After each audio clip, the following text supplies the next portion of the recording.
سجدہ اسی کو کیا جائے، لا الہ الا اللہ، کوئی معبود نہیں صرف اللہ، محمد الرسول اللہ، محمد صلی اللہ علیہ وسلم اللہ کے رسول ہیں۔ آپ نے اس کی دعوت دینی شروع کی، آپ کے اپنے بھی مخالف ہو گئے، اپنے بھی مخالف ہیں،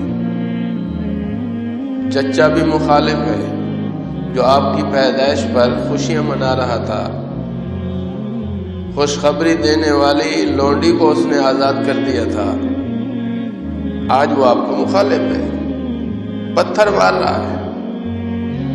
حضور صلی اللہ علیہ وسلم نے سب کو بلایا، رشتہ داروں کو دعوت کی ان کی، اور بیٹھ کر آپ صلی اللہ علیہ وسلم بات کر رہے ہیں کہ دیکھو، اگر میں تمہیں بتاؤں کہ اس پہاڑ کے پیچھے ایک قافلہ ہے جو تمہارے اوپر حملہ آور ہونا چاہتا ہے، تو میری بات مان لو گے؟ سب نے کہا ضرور مانیں گے، اس لیے کہ ہم نے بار بار تجربہ کیا ہے، آپ سوائے سچائی کے کچھ نہیں فرماتے، تو آپ اس بات میں بھی سچے ہیں، ہم آپ کی بات مانیں گے۔ آپ صلی اللہ علیہ وسلم نے ارشاد فرمایا، انی نذیر لکم بین یدی عذاب شدید، ایک سامنے بہت بڑا عذاب آنے والا ہے، اس سے میں تمہیں ڈراتا ہوں۔ یا ایھا الناس قولوا لا الہ الا اللہ تفلحون، اس عذاب سے بچاؤ کا ذریعہ لا الہ الا اللہ کہنا ہے، کامیاب ہو جاؤ گے، عذاب سے بچ جاؤ گے۔ ایک دن، دوسرے دن، تیسرے دن، تو ابو لہب آپ کا چچا کیا کہتا ہے؟ تبا لک لہذا جمعتنا، تیرے ہاتھ ٹوٹ جائیں، نعوذ باللہ، کہ آپ نے ہمیں اس کام کے لیے جمع کیا۔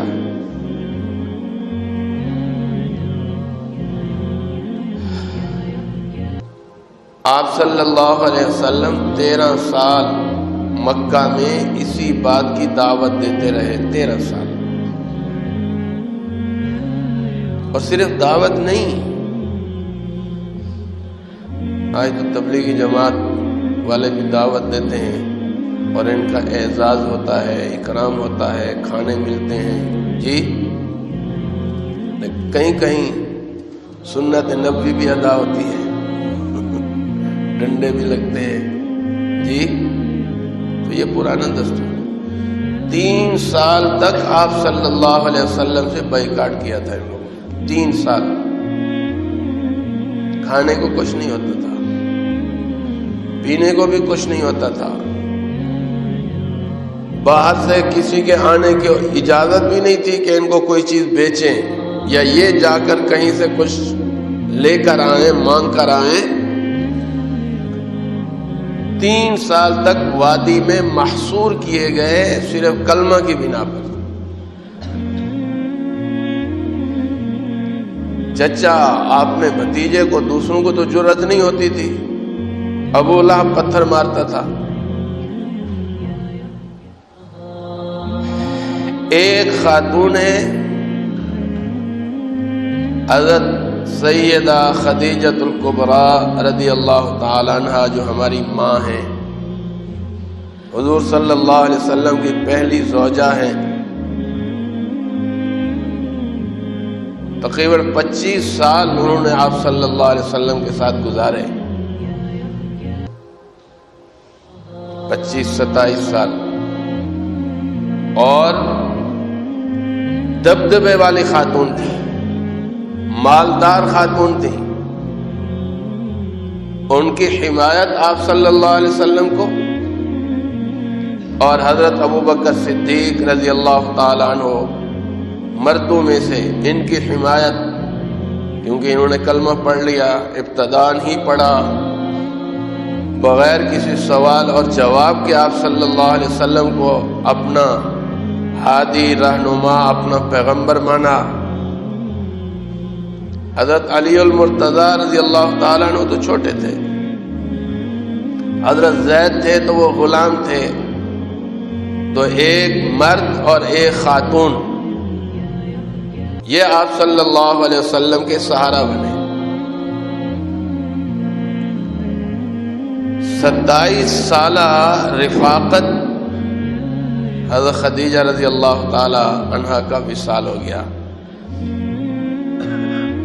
آپ صلی اللہ علیہ وسلم ابھی پیدا نہیں ہوئے، باپ کا انتقال، ابھی 6 سال کے ہیں، دادا کا انتقال، پھر آپ کے چچا ابو طالب نے آپ کی پرورش کی اور آپ کا ساتھ بھی دیا، اگرچہ کلمہ نہیں پڑھا لیکن ہمیشہ آپ صلی اللہ علیہ وسلم کے لیے ڈھال رہے۔ تو یہ بھی فوت ہو گئے، ابھی نبوت کا 8واں سال تھا، 9واں سال تھا۔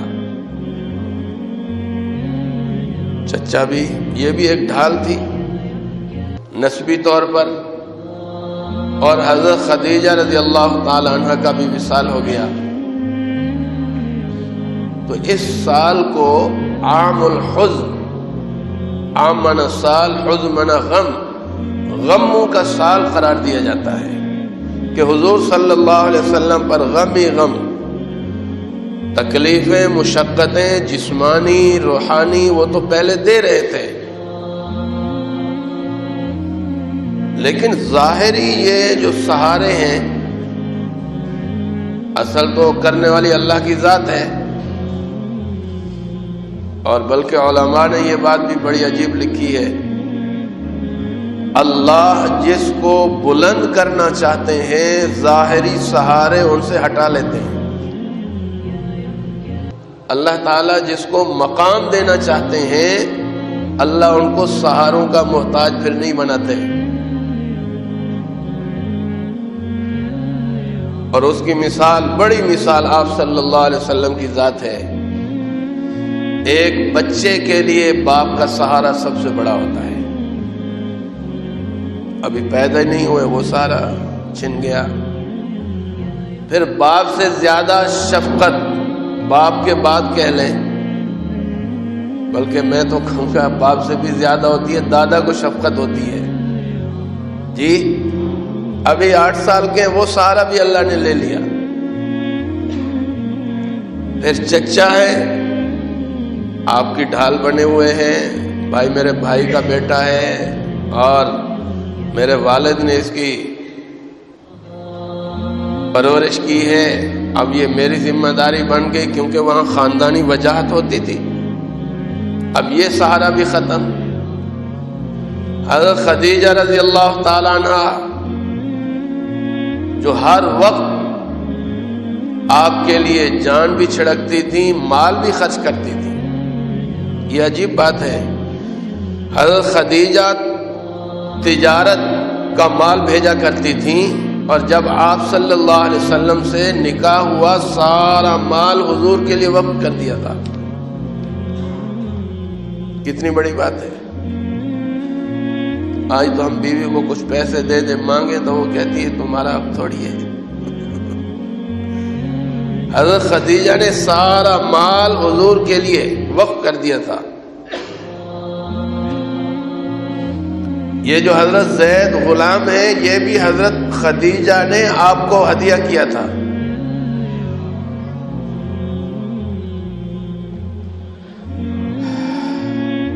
حضرت خدیجہ کا انتقال ہو گیا، دادا کا انتقال ہو گیا، ادھر مکہ ہے، اور انہی دنوں میں آپ صلی اللہ علیہ وسلم طائف بھی تشریف لے گئے تھے کہ مکہ والے تو میری بات نہیں مانتے، چلو طائف جا کر ہم دعوت دیں۔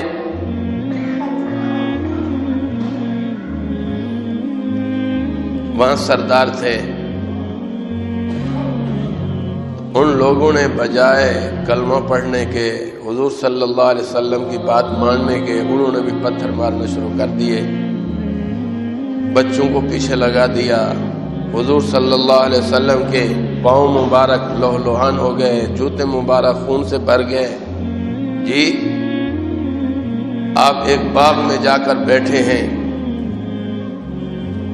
آج وہاں مسجد بنی ہوئی ہے، تو وہاں سے بھی آپ صلی اللہ علیہ وسلم تکلیفیں اٹھا کر آئے. اب یہ 3 ایسی تکلیفیں ہیں کہ آدمی ان کو برداشت نہیں کر سکتا، لیکن حکم کیا تھا؟ بلغ ما انزل الیک من ربک، کہ جو کچھ آپ کے اوپر نازل کیا گیا آپ لوگوں تک پہنچائیں. ایک وقت تھا سارے کافر جمع ہو گئے، ابو طالب کے پاس آئے کہ اگر آپ راستے میں نہ ہوں تو ہم ان سے خود پوچھ لیں. یہ آپ کے بھتیجے نے گھر گھر فساد برپا کیا ہوا ہے، نعوذ باللہ. باپ بیٹے کا دشمن ہے، بیوی شوہر کی دشمن ہے، ہر جگہ تفرقہ ہو گیا ہے.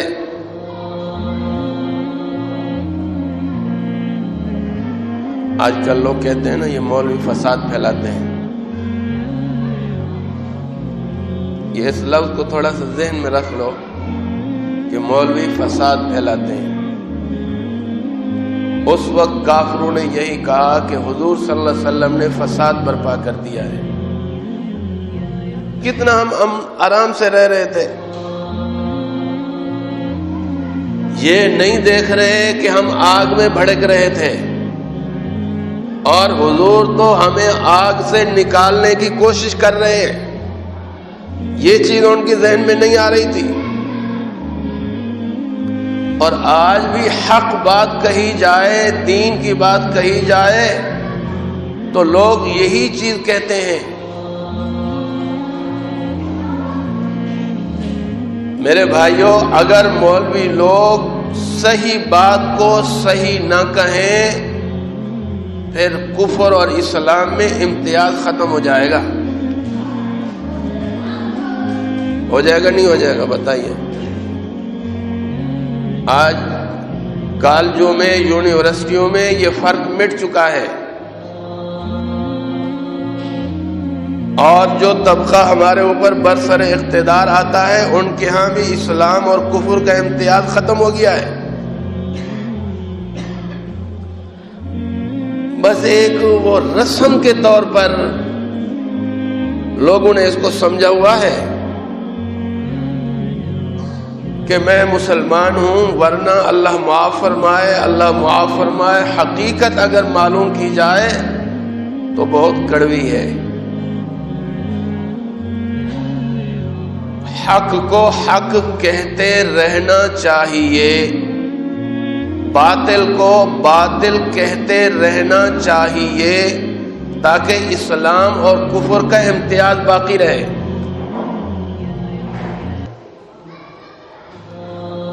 اگر علماء صحیح دین پیش نہ کریں تو دین گڑبڑ ہوگا نہیں ہوگا؟ لوگ سمجھیں گے ہی نہیں دین کیا ہے. تو بہرحال سارے جمع ہو کر آپ صلی اللہ علیہ وسلم کے چچا کے پاس آئے. ایک یہ یعنی اس کو کہتے ہیں ترہیب، ڈرایا جا رہا ہے، اور ساتھ ساتھ ترغیب بھی. وہ ترغیب کیا ہے کہ اگر آپ مالدار ہونا چاہتے ہیں ہم مال دیتے ہیں، سردار بننا چاہتے ہیں ہم سرداری دیتے ہیں، اگر کہیں اچھی جگہ رشتہ کرنا چاہتے ہیں ہم اس کے لیے حاضر ہیں. یہ ذہن میں رکھو، کفر کا ہمیشہ یہ ہتھیار رہا ہے. ترغیب نہیں تو پھر ترغیب. بہت سارے لوگ ڈر جاتے ہیں، اگر ہم نے یوں نہ کیا تو ہمارے ساتھ یہ ہو جائے گا. وہ اس طرح ڈھیر، اور بہت سارے لوگ لالچ میں آ جاتے ہیں، ہمارا تو فائدہ ہو رہا ہے نا، اپنی قوم کا گلا دبا دو، ہمارا تو فائدہ ہو رہا ہے نا. یہ ترغیب ہے. کفر اسلام کے لیے ایک مسلمان نہ ترغیب سے کفر کوئی کیا کہ اہمیت دیتا ہے اور نہ ہی ترغیب کی اس کے سامنے کوئی اہمیت ہوتی ہے. یہ نبی کی سنت ہے. اپنے نظریے پر رہو، حالات کیسے ہو جائیں. حالات بنانے والے ہم تو نہیں ہیں. حالات بنانے والے کون ہیں بھائی؟ اللہ تعالی ہے. آپ کے پاس جو نظریہ ہے آپ اس نظریے پر قائم رہیں اور ڈنکے کی چوٹ پر اس کا اعلان کریں. وَمَنْ أَحْسَنُ قَوْلًا مِّمَّنْ دَعَا إِلَى اللَّهِ وَعَمِلَ صَالِحًا وَقَالَ إِنَّنِي مِنَ الْمُسْلِمِينَ. کہ سب سے بہتر بات کس کی ہو سکتی ہے، اس سے زیادہ بہتر بات کس کی ہو سکتی ہے جو اللہ کی طرف بلاتا ہے، نیک عمل کرتا ہے اور کہتا ہے الحمدللہ میں مسلمان ہوں. اپنے دین کو اولیت دے، اپنے قرآن کو اولیت دے، اپنے نظریے کو اولیت دے اور اس پر قائم رہے.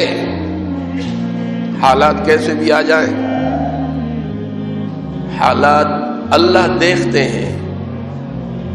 احسب الناس ان یترکوا ان یقولوا آمنا وهم لا یفتنون. کیا لوگ یہ سمجھتے ہیں کہ ہم آمنا کہہ دیں گے تو چھوڑ دیا جائے گا اور ہمیں آزمایا نہیں جائے گا؟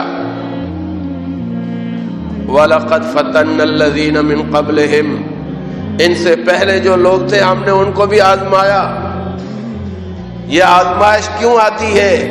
فَلَيَعْلَمَنَّ اللَّهُ الَّذِينَ صَدَقُوا وَلَيَعْلَمَنَّ الْكَاذِبِينَ.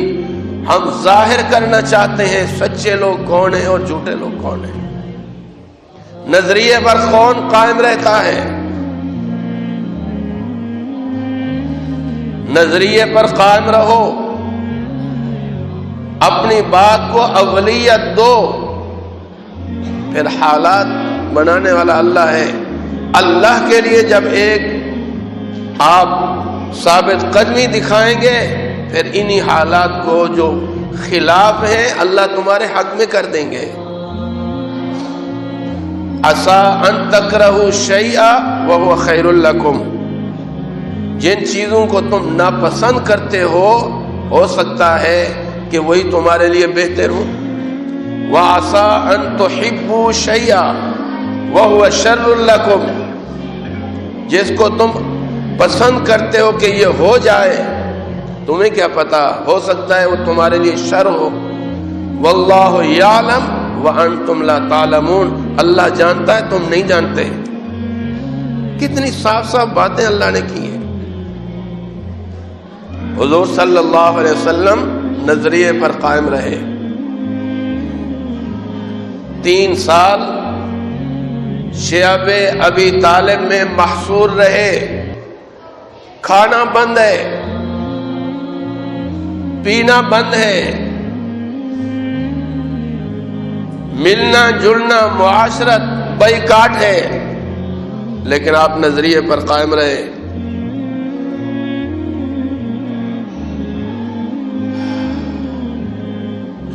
طائف والوں نے آپ کے ساتھ کتنا برا سلوک کیا، کتنا برا سلوک. جبرائیل علیہ السلام آئے اور کہا اگر آپ فرمائیں تو چونکہ طائف پہاڑوں کے بیچ میں ہے، آپ چاہیں ان پہاڑوں کو ہم ملا دیتے ہیں اور ان کو پیس کر رکھ دیتے ہیں. آپ صلی اللہ علیہ وسلم نے کیا فرمایا؟ مجھے اللہ نے رحم کرنے والا بنا کر بھیجا ہے. جی بد دعا کرنے والا اللہ نے مجھے نہیں بنا کر بھیجا. جی آپ بد دعا نہیں کر رہے. جی آج اصل بات یہ ہے کہ ہم میں سے سب نہ ان کو حق کا پتہ ہے نہ باطل کا پتہ ہے. نہ صحیح کا پتہ ہے نہ غلط کا پتہ ہے. سامنے والا کوئی ہمارے مزاج کے خلاف بات کر لیتا ہے، ہمیں فوراً غصہ آ جاتا ہے، ہم لڑنا شروع کر دیتے ہیں. بھائی اگر آپ حق پر ہیں، صحیح نظریے پر ہیں، تو سامنے والے کو کہنے دو. ہمارے نبی کی تو یہ سنت ہے. آپ نے خود بتاؤ، اگر 10 آدمی مار رہے ہوں، چلو 100 بھی مار رہے ہوں، ایک آدھ پتھر تو نبی صلی اللہ علیہ وسلم بھی مار سکتے تھے. مار سکتے تھے نہیں؟ کسی کا گریبان پکڑ لے سکتے تھے، لیکن نہیں، حکم نہیں تھا. کفوا ایدیکم، قیل لہم کفوا ایدیکم، اپنے ہاتھوں کو روک کے رکھو، ابھی مقابلے کا حکم نہیں ہے. برداشت برداشت برداشت. وَأَقِيمُوا الصَّلَاةَ وَآتُوا الزَّكَاةَ، نماز کو قائم رکھو، زکوٰۃ دیتے رہو. فَلَمَّا كُتِبَ عَلَيْهِمُ الْقِتَالُ، پھر اللہ نے جب مقابلے کی اجازت دی، بدر میں، احد میں، احزاب میں، خیبر میں، حنین میں، تبوک میں، جب آزمائش ہو گئی، کندن بن گئے صحابہ. بدر کی تقریریں آپ جو صحابہ نے، حضور صلی اللہ علیہ وسلم نے مشورہ لیا کہ میرے صحابہ مشورہ دو، یہ جو کفار مکہ کا قافلہ جا رہا ہے، ہم ان کے ساتھ مقابلہ کریں. لڑائی ہے اور ہر اعتبار سے لڑائی ہوتی ہے. تو اہل مدینہ حضرت سعد بن معاذ رضی اللہ تعالیٰ عنہ کیا فرماتے ہیں؟ اللہ کے نبی، ہم آپ کو وہ جواب نہیں دیں گے جو حضرت موسیٰ علیہ السلام کو ان کی قوم نے دیا تھا کہ فَاذْهَبْ أَنْتَ وَرَبُّكَ فَقَاتِلَا إِنَّا هَاهُنَا قَاعِدُونَ، کہ آپ اور آپ کا رب جائے، تم جا کر لڑو، ہم تو یہاں بیٹھنے والے ہیں. فرمایا آپ ہمیں سمندر میں کود جانے کا کہیں گے، ہم اس میں کود جائیں گے. آگ میں کود جانے کا کہیں گے، ہم آگ میں کود جائیں گے. ہم دائیں سے، بائیں سے، آگے سے، پیچھے سے ہم آپ کی حفاظت کریں گے. اور یہ حفاظت کر کے دکھائی. علماء نے لکھا ہے بدر میں، احد میں، احزاب میں جسمانی امتحان تھا صحابہ کرام کا. بدر میں 14 صحابہ شہید ہوئے، احد میں 70 صحابہ شہید ہوئے. جی بدر میں آپ غالب آئے کہ کافروں کے 70 مارے گئے اور قید ہوئے 70. پھر 1 سال بعد احد میں صحابہ کرام 70 شہید ہوئے. یہ امتحان تھا. لیکن صلح حدیبیہ میں جذبات کا امتحان تھا. یہ فوجی لوگ جو تربیت دیتے ہیں نا، اپنے لوگوں کا امتحان بھی لیتے ہیں. جذبات کنٹرول میں ہے یا نہیں؟ صحابہ کرام حضور صلی اللہ علیہ وسلم کی بات مانتے ہیں یا نہیں؟ تھوڑا سا آئی بات، ظاہر ہے حضرت عمر رضی اللہ تعالیٰ عنہ اشداء علی الکفار، کافروں پر سخت، اللہ نے یہ صفت بیان کی. تو حضور صلی اللہ علیہ وسلم سے پوچھا کیا ہم ناحق پر ہیں؟ اگر حق پر ہے تو یہ شرائط اتنی دب کر کیوں؟ حضرت ابوبکر صدیق سے پہلے جا کر بات کی. تو حضرت ابوبکر صدیق بڑے دور اندیش تھے. کیا کہنے لگے؟ عمر، حضور صلی اللہ علیہ وسلم تجھ سے اور مجھ سے زیادہ جانتے ہیں. آپ سے اور مجھ سے حضور صلی اللہ علیہ وسلم کو زیادہ علم ہے. آپ نے جو کیا، جو صلح کی، بالکل ٹھیک ہے. اور وہ بالکل ٹھنڈے ہو گئے، بالکل ٹھنڈے. اور علماء نے لکھا ہے بات تو درمیان میں رہ گئی، آخری بات کہہ دیتا ہوں۔ جب حضور صلی اللہ علیہ وسلم کا آخری دن تھے، حضرت ابوبکر صدیق مصلی پر تھے اور صحابہ کرام پیچھے کھڑے تھے کہ حضور صلی اللہ علیہ وسلم نے اپنے حجرہ مبارکہ سے دیکھ کر تبسم فرمایا، مسکرائے۔ علماء نے لکھا ہے یہ مسکراہٹ اس بات پر تھی کہ الحمدللہ جو کام کرنے آیا، جو جماعت تیار کرنے کے لیے میں آ گیا، آج وہ میری جماعت تیار بھی ہے، منظم بھی ہے اور ایک امام کے پیچھے کھڑی بھی ہے۔ اتحاد، صحابہ کرام کا اتحاد، نظم و ضبط۔ تو میرے بھائیوں، معراج کے بارے میں عرض کر رہا تھا، ان غموں کے بعد اللہ تعالیٰ نے حضور صلی اللہ علیہ وسلم کی تسلی کے لیے عالم بالا کی سیر کرائی، وہ انشاءاللہ پھر عرض کریں گے۔ اللہ ہمیں حضور صلی اللہ علیہ وسلم کی ایک ایک سنت پر عمل کرنے والا بنائے۔ میرے بھائیوں، آج فتنوں کا دور ہے، ہر اعتبار سے فتنے ہیں، اور ان فتنوں کا بچاؤ یہ ہے کہ ہر کام کو حضور کی سنت کے مطابق کرو، فتنوں سے بچ جاؤ گے۔ عقیدے کے اعتبار سے بھی، عمل کے اعتبار سے بھی، نظریے کے اعتبار سے بھی حضور صلی اللہ علیہ وسلم کی سنت ہر معاملے میں آگے رکھو۔ ایسا نہیں خوشی کا موقع آ جائے آپ سے باہر ہو جائیں، ہم میں اور ہندوؤں میں کوئی فرق نہ رہے جی، غمی کا آ جائے کسی سے پوچھنے کی ضرورت نہیں، جو جس کے منہ میں آ جائے، جو جیسا کرے ویسا کرنا شروع کر دے۔ جو آج کل ہمارے مزاج بنے ہوئے ہیں، پوچھ پوچھ کر چلو۔ میرے نبی کی سنت کیا ہے، یہ ہمارے لیے فائدے کی چیز ہے، دنیا کے اعتبار سے بھی، آخرت کے اعتبار سے بھی۔ اللہ ہمیں